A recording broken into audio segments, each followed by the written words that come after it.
Well, the race to become the next president of the International Olympic Committee has officially reached its conclusion, and rather quickly. After just one round of voting, Zimbabwe's former Olympic swimming champion Kirsty Coventry won the race. She also makes history in 3 different categories. She becomes the first woman, the first African, and the youngest president of the IOC. For more on this, then, France 24's sports editor James Vecina joins me now on set. Hi, James. So can you tell us more about this now triple history-making president? Triple history making, absolutely. And what a surprise, because one round of voting, we had for the first time 7 candidates. That's the most candidates we've seen for a presidential election for the IOC. So to really see that this has happened so quickly, clearly Kirsty Coventry got such we haven't got the exact results just as we speak, but clearly that majority was overwhelming to be able to take it in the first round, because normally it's supposed to happen one round after the other. The lowest ranks drops out and they have to re-vote again. And we've spoken earlier about the big figureheads of this election. We were not expecting things to finish so quickly, but Kirsty Coventry is now the woman for the job. She'll be taking over from Thomas Bach, who will be retiring in a couple of months' time. And indeed, this is a new era for sports, for Olympics, for the IOC.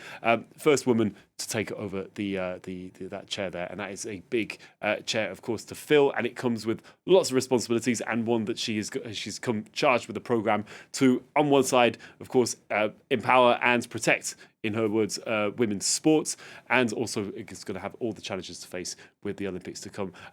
Of course, the youngest, as you mentioned as well, candidates come out of there. She was one of only 2 Olympians actually taking part in the election there.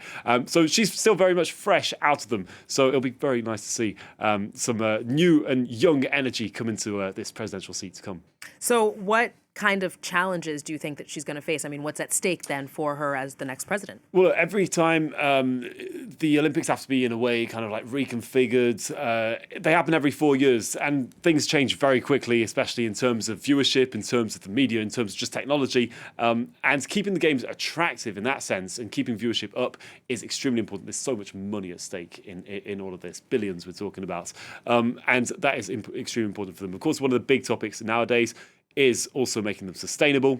Paris was the first to actually really try and make them make their program really important, based around that.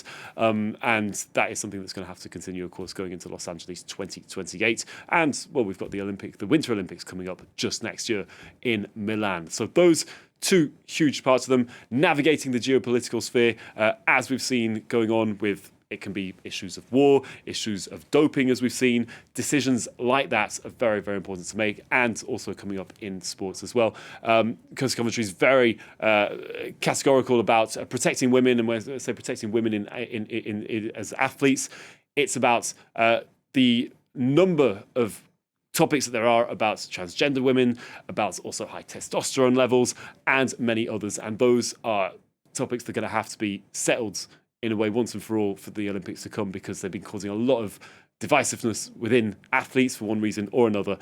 And that is definitely one topic at the heart for Kirsty Coventry that's to come.